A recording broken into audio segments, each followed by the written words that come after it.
Or the fourth session. We're halfway through these sessions. Thank you all for still coming onto these sessions. It's very good. Love to see it. All right, so um, again, we're going to be talking about some interesting applications of software engineering. So that's going to be the first slide here. But after that, it's going to be some review of what we talked about last session about logical statements and using if, elif, and else branches.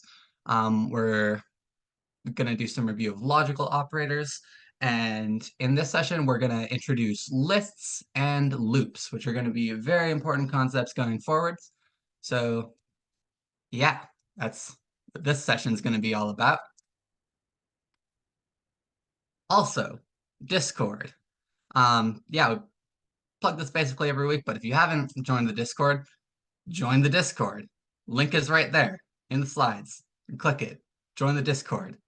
Ask your mentor questions anytime. Show off any code you've been working on, any projects. Very cool stuff.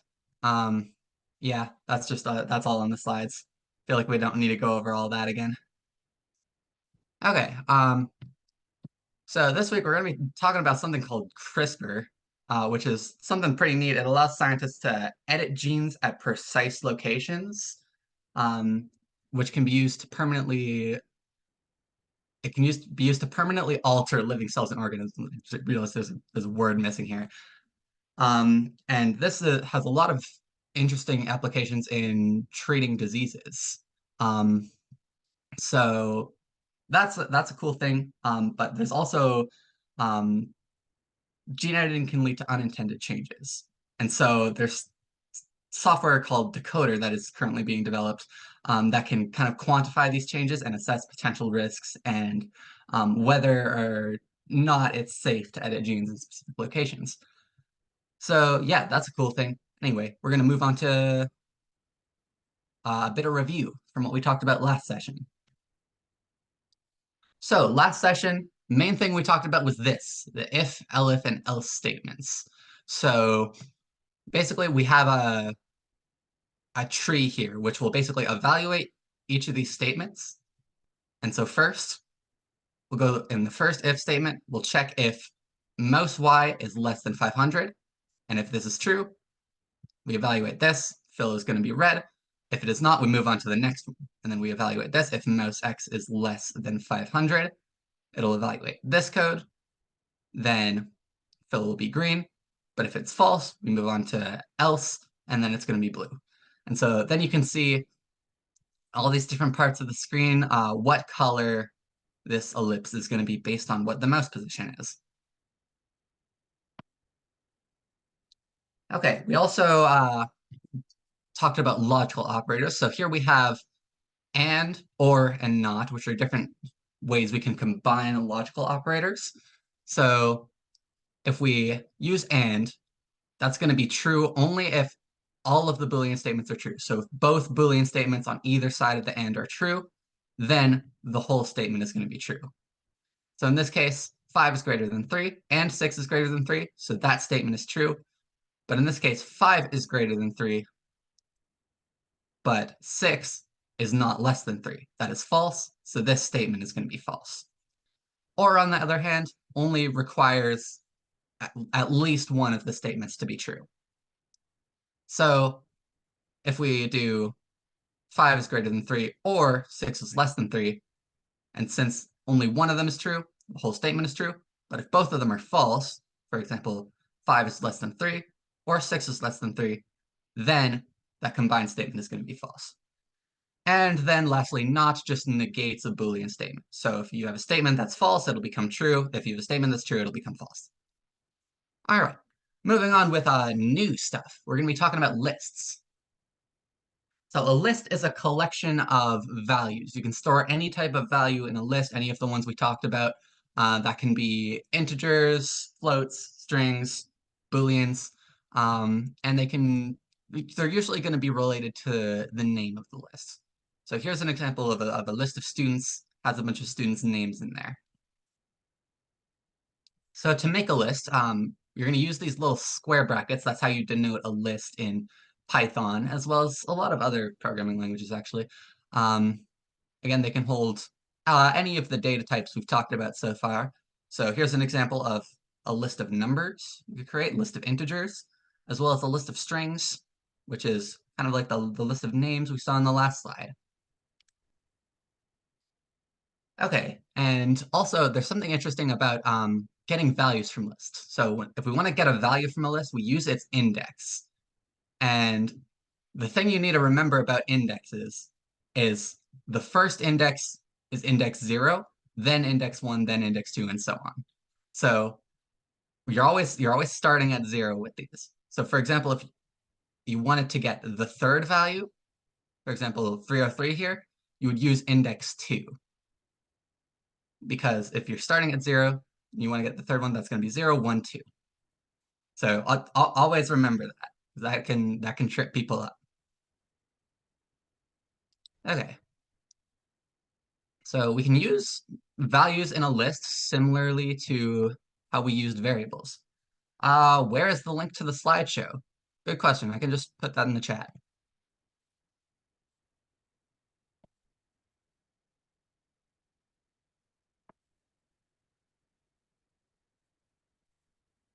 There you go. Now everyone has this. This should also be you should be able to access all these slides as well as any of the slides from the previous sessions on the Shulk Ignite website. So yeah.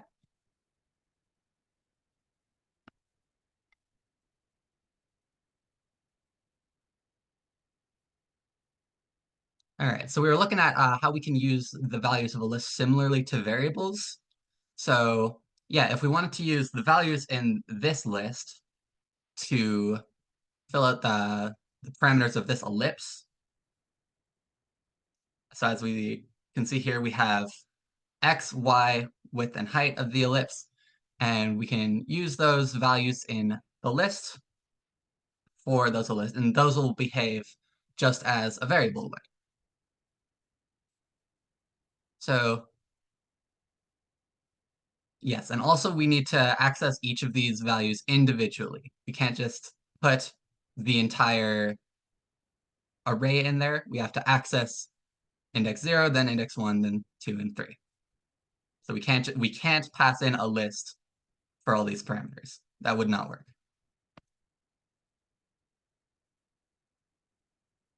Okay, and let's look at how we would modify values of a list. So, for example, if we created this list of numbers, if we wanted to change the value in index 1 from 2 to 3, we would just do that like this with the assignment operator, same way we would with a variable. We're accessing index 0 of numbers, and we're assigning that value to 3. Okay, so now moving on to a quick question. So with this code, what will be the diameter of the ellipse drawn in setup? So we're using some math here to define these variables. So you can read this code over and figure out what this value of x3 will be.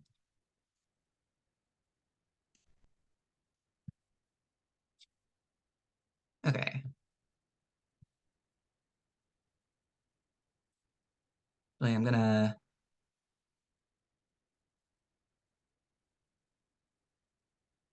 do this again so I can have both windows open.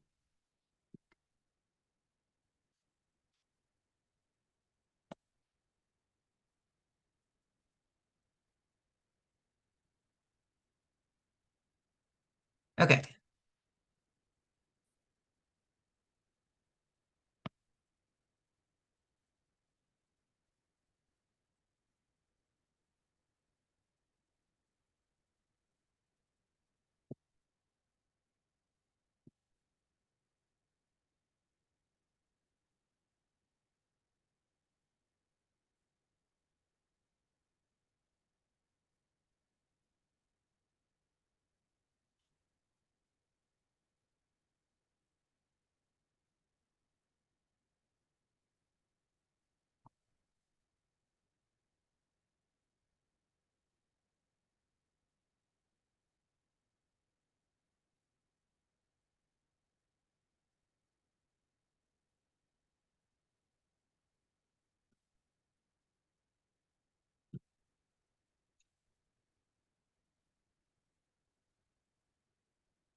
Okay, it looks like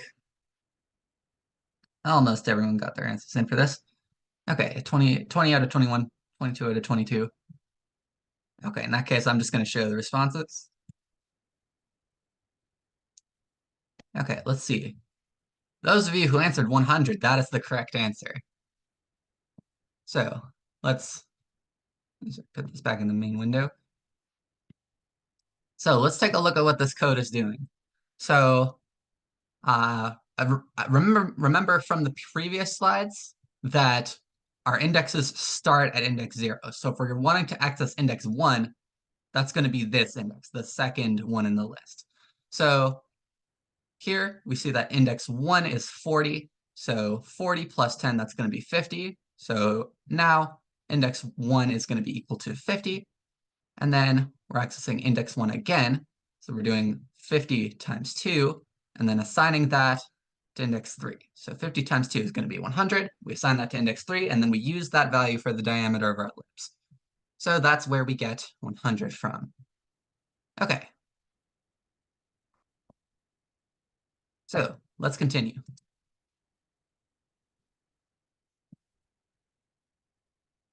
All right, so the thing with lists in Python is we can also add items to an existing list. So it's different than some other programming languages. You might see it, arrays, you can only define it at a certain size. But with a list in Python, you can add items to it to make it bigger or smaller. So for example, we can use append to add an item to the end of a list. So for example, we want to append milk and then append bread. Those will just be added to the end. And similarly, we can remove items from a list using remove. So we put in name of list dot remove, and then put in the value we want to remove from that list, and it'll remove that value. So from the original list, we're removing ham, we're removing onions, and those values are gone. And the values that came after it, the indexes are moved back to where they were. So for example, in the previous slide, we see that ham was 1. So if we remove that, then cheese becomes 1, and everything gets shifted back 1. And same thing with onions. Everything after that will get shifted back in the list.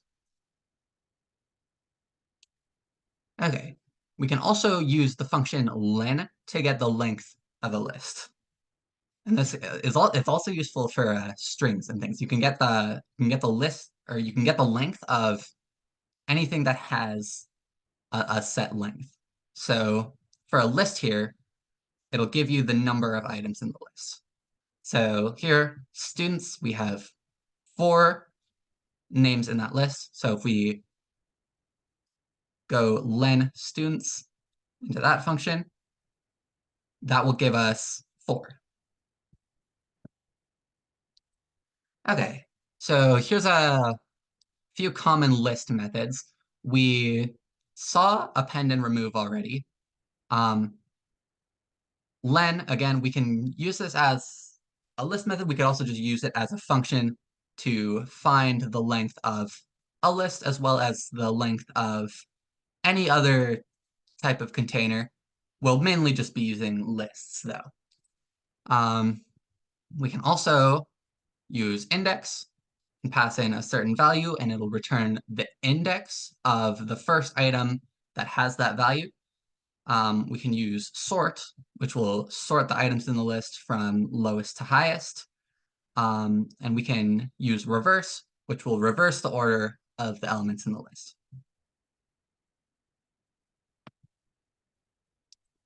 Okay, so let's get started on an exercise where we can use list. So in this one, we will be using a list to draw 4 rectangles that all grow along with mouse X. So a hint to this. Is there a way to show the list? Yes, you can just you can use print to print out all the values in the list. So how we want to be using the list here, it should store the values that are different for each bar. So as we can see in here, um, there should be some values that are the same and some values that are different. I'll let you figure out what those are. Um, so yeah, figure out when you're initializing each rectangle, um, which arguments are going to be the same for all the rectangles and which ones are going to be different. And so the ones that are different, you can store in a list and access them from that list. All right. So I'll have a bit of time in breakout rooms for this. Say about 10 minutes, maybe.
Hmm.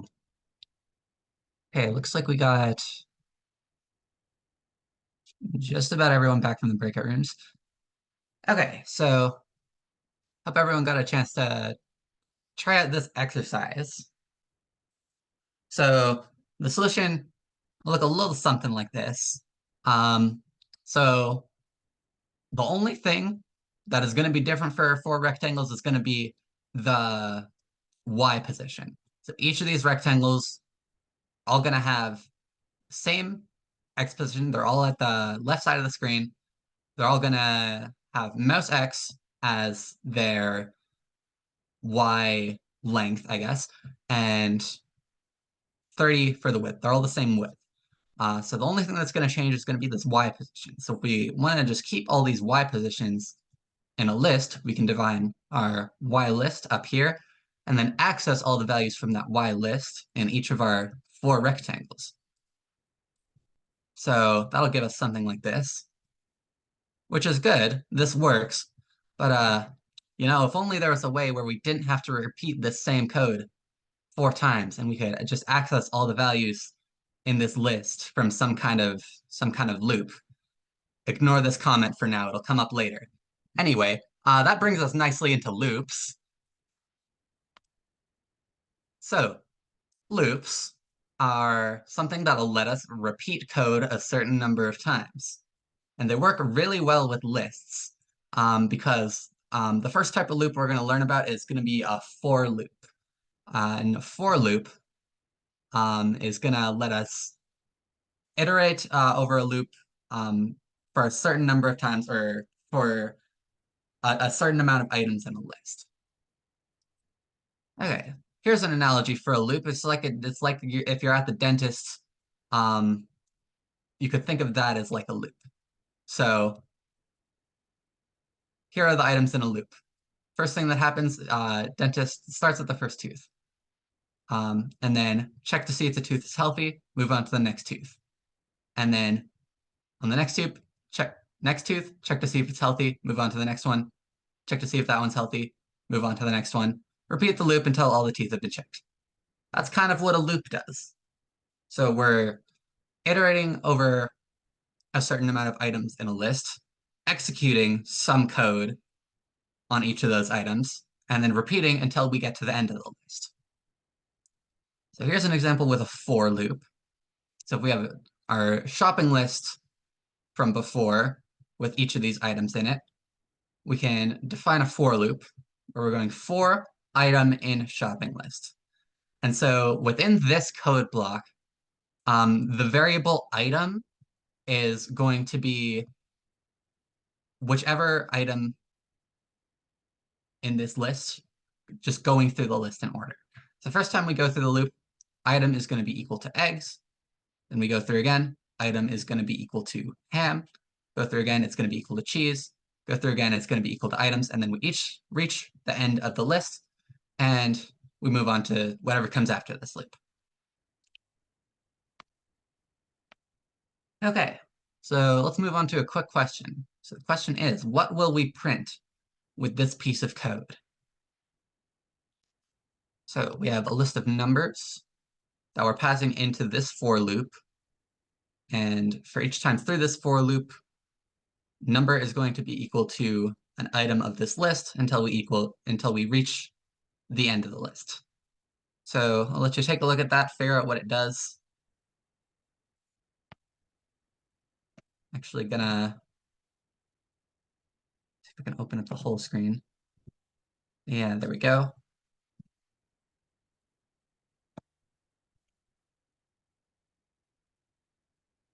Okay, question 2.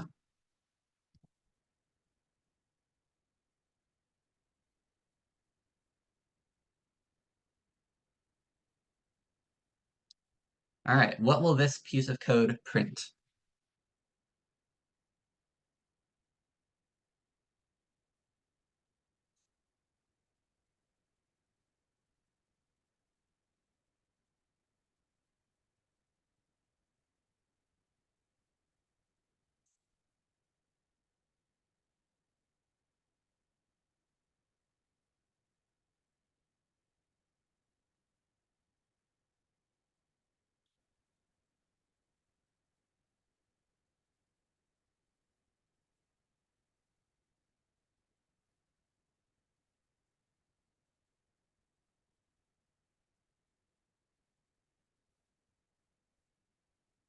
Okay, yeah, seems like everyone answers. Okay, yeah, we got 22 out of 22. Let's show the responses.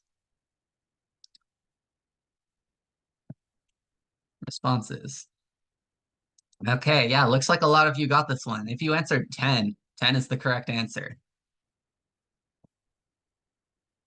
All right, let's put this back in the main window. Let's take a look at what this code is doing. So we have a list of numbers, and we have a for loop that'll iterate over each of the numbers in this list. So first time through, number is going to be equal to 2. And so x plus equals number, that means the value of x is going to be incremented by 2. So 0 plus 2, that's going to be 2. And moving forward, go through the list again. Number is going to be equal to 3. So now x plus equals 3 is going to be 2 plus 3. So that's going to be equal to 5. So now x is equal to 5. And next time through, 5 is equal to number. So if we have x plus equals 5, it's going to be 5 plus 5. So now x is equal to 10. We print x, we print 10. So basically, what this loop is doing, we're just summing all of the numbers in this list and putting them in x. All right. So yeah, question is, when do we want to use loops? As we can see from our code in exercise 1, it's very repetitive. We're writing pretty much the same code 4 times.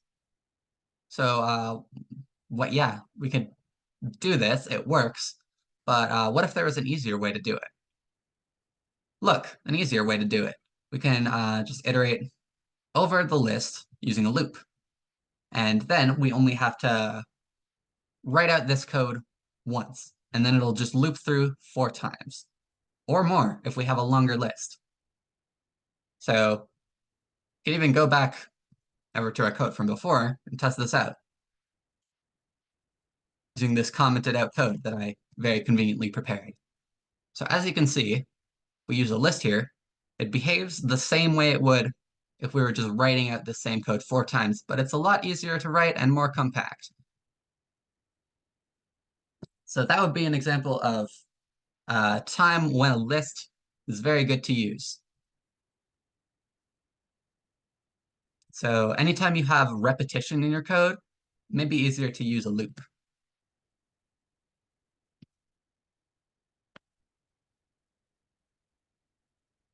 So yeah, we can kind of see how this works. So each time going through, first y is equal to 50, then y is equal to 130, then 275, then 400. And each of those values will create a new rectangle. There we go. Okay, so using for loops, what we're going to do in this exercise is we're going to draw 5 circles falling down the screen at the same time. So I'm going to be using a couple things here. Obviously, we have a loop for each of the different positions of the circles, and also we're going to be thinking about having variables for speed and position to kind of create that falling effect. So yeah, again, for each circle, the x position is different. So think about how you're going to store all those x positions and how you were going to access them, loop through them, create multiple different circles without repeating, having to write the same code a bunch of times. All right. So again, we'll have around 10 to 15 minutes for this breakout room. So yeah, can open those breakout rooms.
Okay. So yeah, we should have all breakout rooms closed now. Yeah, it looks like everyone's coming back in. Okay, yeah.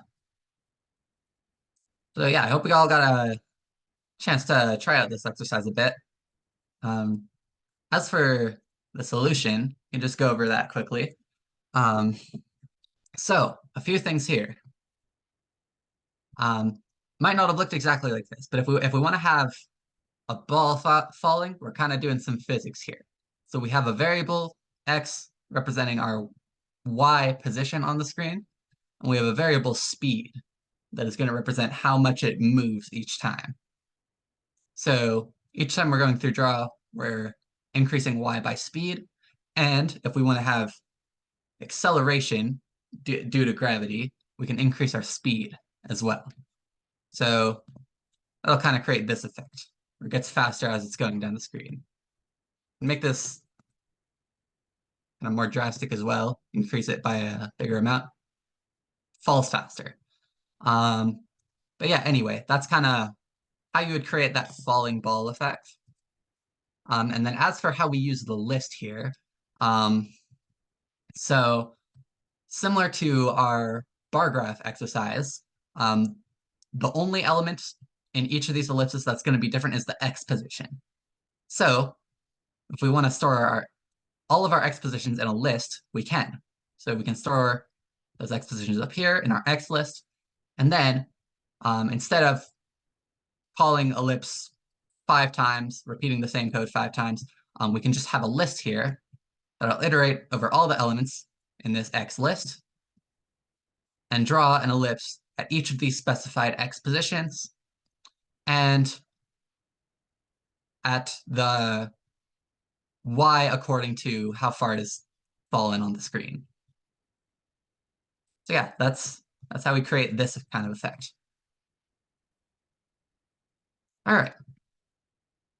So back to the session. We only have a couple more slides left. These last couple slides here are just about combining what we learned about loops with what we learned about if statements.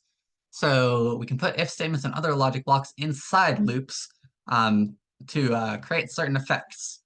So here's something we could do. Let's say we wanted to have some of these falling circles be yellow and some of them be red.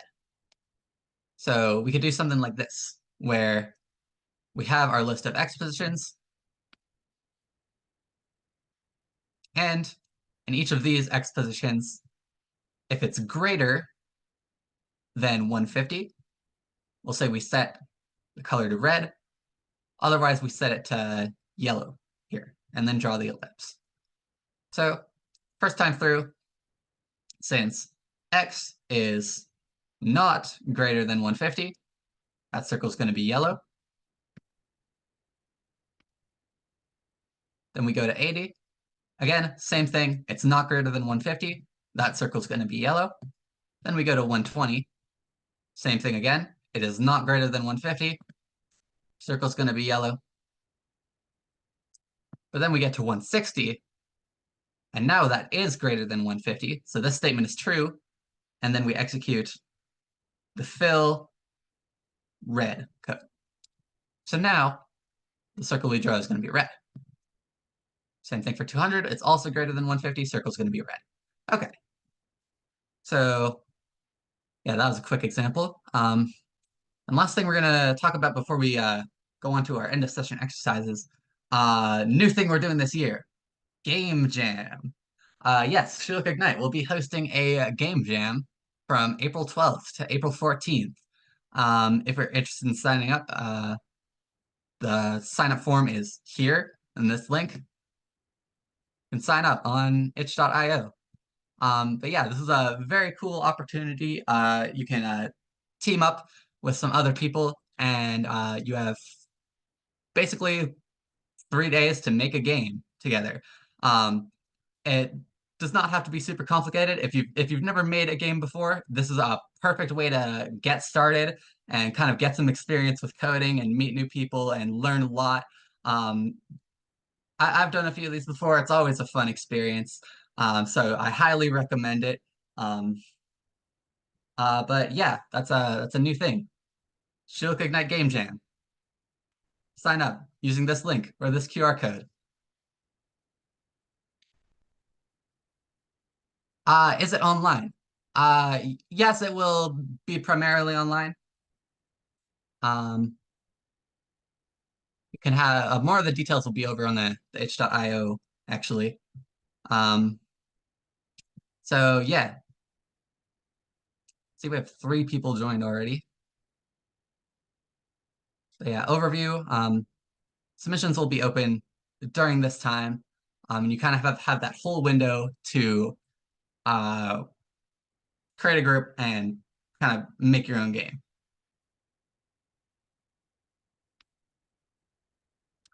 Yeah. So anyway, that's that. Now we have the rest of the session for end of session exercises. So for bug busters, again, a lot of these are going to be working with mouse variables. We have one here with like concentric circles moving around, and one with also using mouse pressed, which we talked about briefly at the end of last exercise. But yeah, mouse pressed is a function that will return true if the mouse button is pressed down. So definitely need to use that in this exercise. As for Pythonic Lava, have loading bar. Again, this also uses mouse position. And second one here, kind of a bit different, uses mouse clicked, as well as having the mouse position effect where the circles are. So I'll let you get working on that. Again, these don't need to be perfect or like exactly as they're shown. like in these gifts. They just need to kind of have follow the similar idea. We also have some just for fun exercises. Let's take a look at these. You can do them just for fun. Oh, also, sorry, not Pong, Breakout. I remember yeah, made this one once. You can make a little game. It's very fun. Yeah, submission forms are here. And the rest of the session will be for exercises. So you can go into those breakout rooms.